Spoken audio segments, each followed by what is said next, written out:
Good morning. It is Monday morning, August 24th, and it is the start of another reading vlog. So, currently reading, audibly I'm reading Born Both. I just wrapped up last week's reading vlog, so I'm in the exact same place. I'm about halfway through Born Both by Hida Valoria, who is an intersex advocate and activist, and super interesting so far.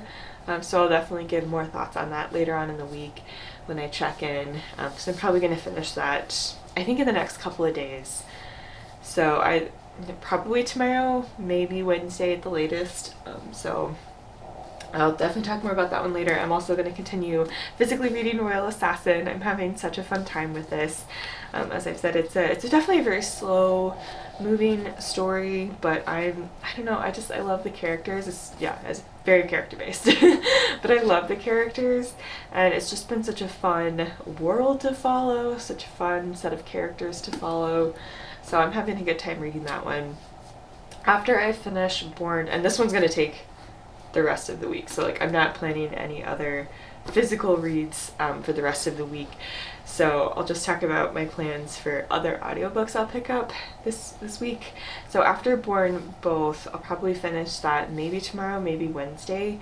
So after that, I've got some different options. So there's, I think my next main one that I had planned was Dominicana by Angie Cruz, but this one is, so I have this one on Scribd saved, but my Scribd isn't going to renew until the 28th, and so that one I can pick up on the 28th.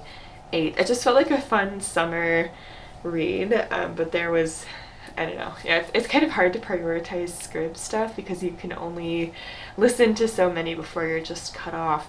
And I really wanted to listen to this one this summer just because it, as I said, it felt like a fun summer read. And so I really want to get to that one just, whenever my membership renews. So I'll probably pick up Dominicana. I do have a copy of that physically in Arlington, but just want to go ahead and pick it up on audio. But in between Born Both and that, I've got plenty of options. There's, of course, I haven't caught up on some of the Audible original. I know I have a lot of shorter stuff on Audible that's kind of the Audible original stuff where they give you a set of things every month that you can add at no additional cost, and they just kind of give you a set of options that are Audible originals. So I know I have a lot of Audible originals that I haven't listened to that are shorter that would be perfect to kind of fill in that gap. There's also a lot of climate nonfiction that I want to get to coming up, so I might pick up one of the climate nonfiction books that I have. It'll just kind of depend on what I'm feeling after I pick up Born Both, so I'll keep you posted when I check in later on what I'm actually going to read or what I'm in the mood for. But those are the plans this week, honestly. More Royal Assassin, Dominicana, finishing Born Both, and just kind of whatever else I can manage to listen to. Probably just some shorter things. Because as soon as the 28th hits, I'm probably gonna start listening to Dominicana. So I'll check in later on in the week. So it's Friday morning. I finished a couple of things that I want to talk about. So first, I finished Born Both by Hida Valoria. This was a fascinating memoir that I would highly recommend. So Hida is intersex, and if you're not really familiar with that term, intersex is it can be a combination of sex chromosomes or physical sex characteristics that aren't clearly male or female, that don't necessarily clearly distinguish themselves as male or female. And so Hida's intersex kind of talks about, Hida didn't happen to be subjected to the surgery that a lot of intersex children are subjected to, as even babies are subjected to.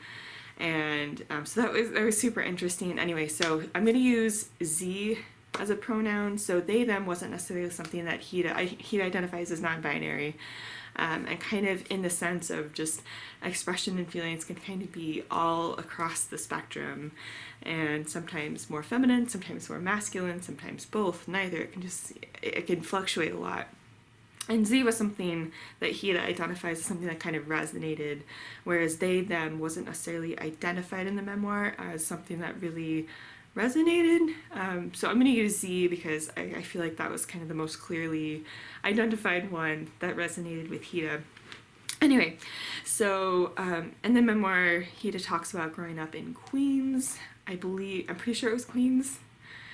Talks about Z's relationship with parents, particularly an abusive father, relationship with Z's mother, siblings, just in general growing up.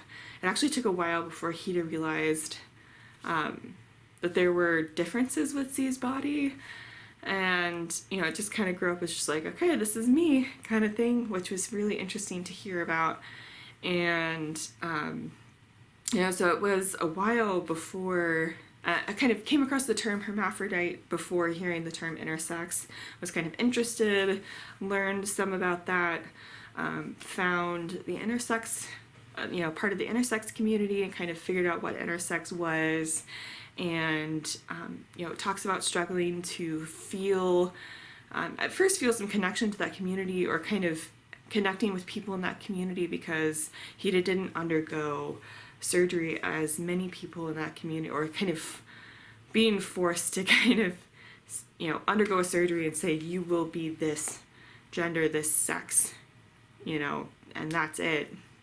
And so that was really interesting to hear about, but also kind of talks about Z's activism and that kind of growing, and kind of finding Z's voice in terms of speaking out for a community, and talks about the difficulties there, because it's difficult to talk about a community or kind of speak on behalf or try to elevate the voices of a community and speak to those experiences when you're just one person with one set of experiences. Talks about Z's experience with love and just life along the way, and I thought it was super fascinating, and just covered a very different set of experiences than I have ever read about. And so I thought it was just good to get a different perspective of a lot of different things. And so I definitely would highly recommend. I happened to have the opportunity to meet Hida, which was incredible. It was a while ago, when Z was coming to talk at my undergrad university. And so I thought it was super interesting. I would highly recommend. I listened to the audiobook on Audible. Another thing I would recommend. So I thought it was fascinating. Anyway, so finished Born Both, and yeah, it was awesome. I also finished, I had a couple of days after finishing that before my Scribd subscription renews today, and so I had a couple of days before my Scribd subscription renewed, so I wanted to fill a little bit of time before that subscription renews. The next audiobook plan I have is to listen to Dominicana by Angie Cruz on Scribd, and so I had a couple of days, and I was like, I want something quick to be able to just last a couple of days, and so I ended up listening to How to Defeat the Demon King in 10 Easy Steps by Andrew Rowe. This is an Audible original, and it just sounded cute and interesting and fun, and it follows a character who, so in this world, the Demon King, there's a cycle. The Demon King comes and, kind of takes over, and a hero will come and kind of defeat the Demon King, and then the Demon King will rise again, and there's a new hero, and it's a cycle that happens. And in this cycle, the Demon King is taking over much faster than is the usual schedule. And so it follows our main character, who is not a hero, but wants to defeat the Demon King because the Demon King is taking over, and she feels an obligation to do something.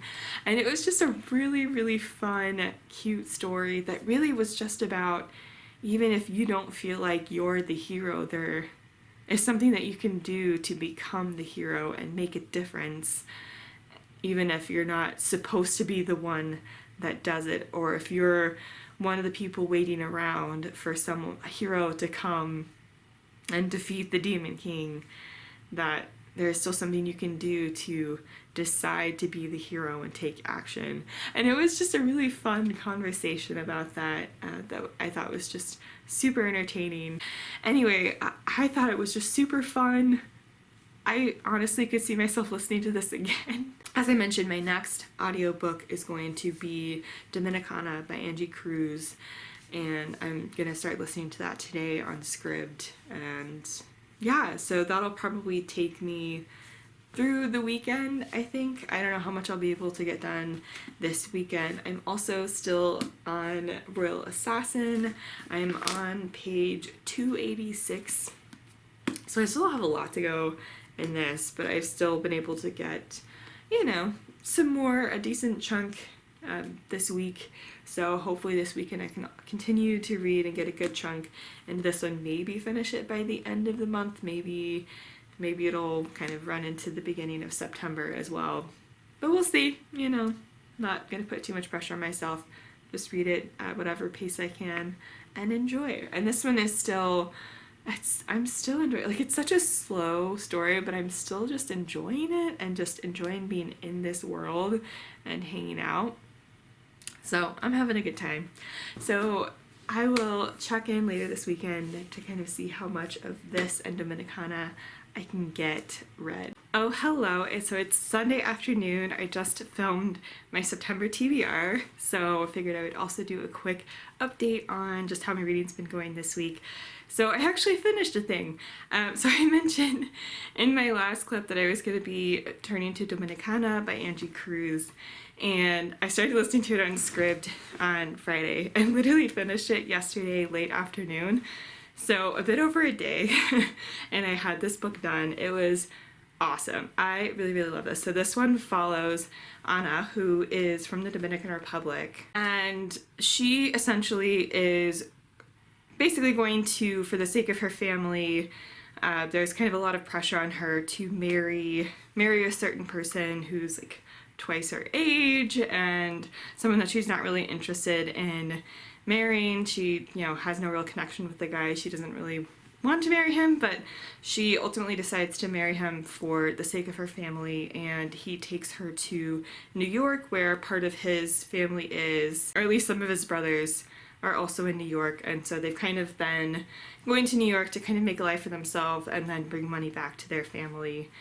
And so that's exactly what she does. She, you know, goes to New York. It kind of follows her, just kind of how hard that was and what a struggle it was for her to be in an unfamiliar place, not really knowing the language, not really knowing how she could kind of, how things work or how she can start to bring money in to send back to her family. Her husband's very controlling, and so things are just kind of overall very, very difficult for her. And there's political unrest in the Dominican Republic, and so her husband actually goes back to the Dominican Republic for a while, and one of his brothers, so her brother-in-law, you know, is kind of there to just kind of help out and just stay with her while her husband's away, and she kind of ends up developing feelings for this guy, and it just follows her life. It follows her struggles. It follows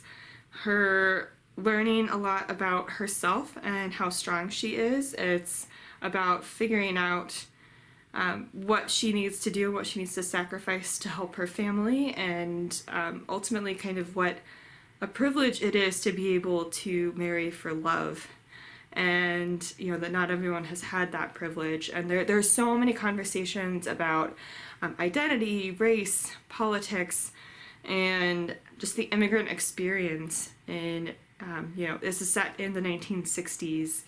So it's just kind of the immigrant experience coming to New York and trying to survive and make a place for yourself. And it was just beautiful. I love the writing. I actually listened, so I mentioned Scribd, I listened to this one on audio. The narrator was fantastic. I absolutely loved her.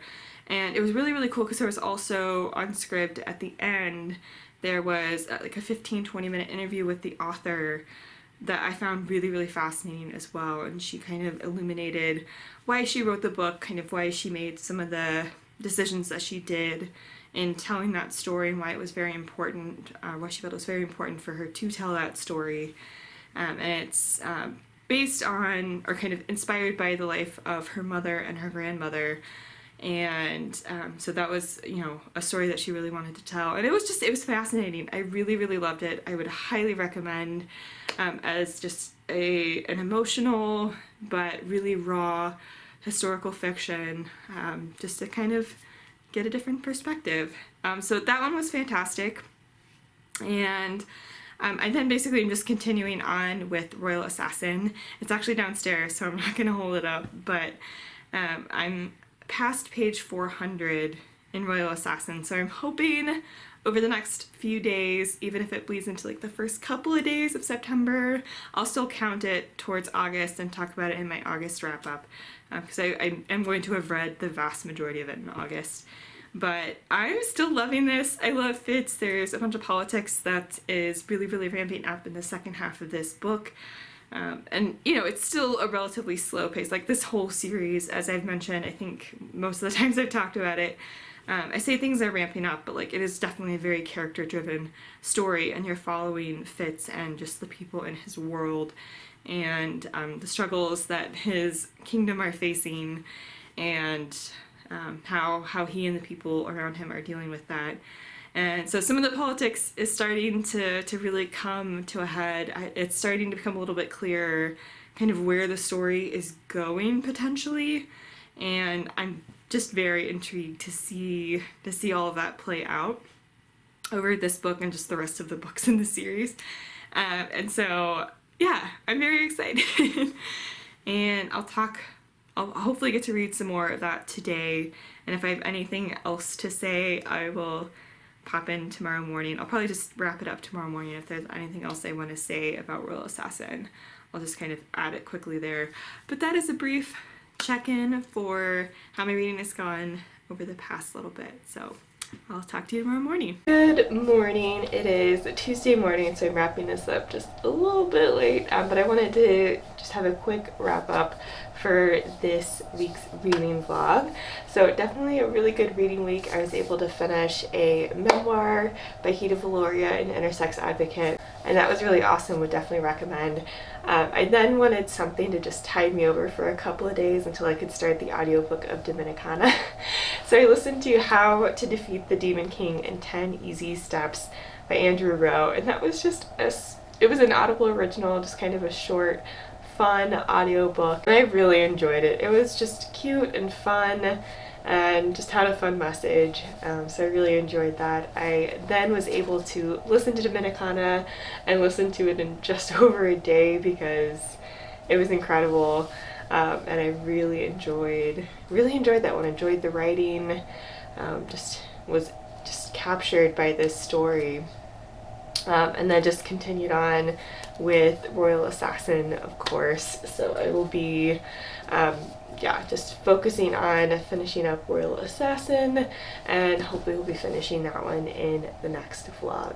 So thank you so much for watching. I'll be sure to link my Twitter and Instagram down below, all that good stuff.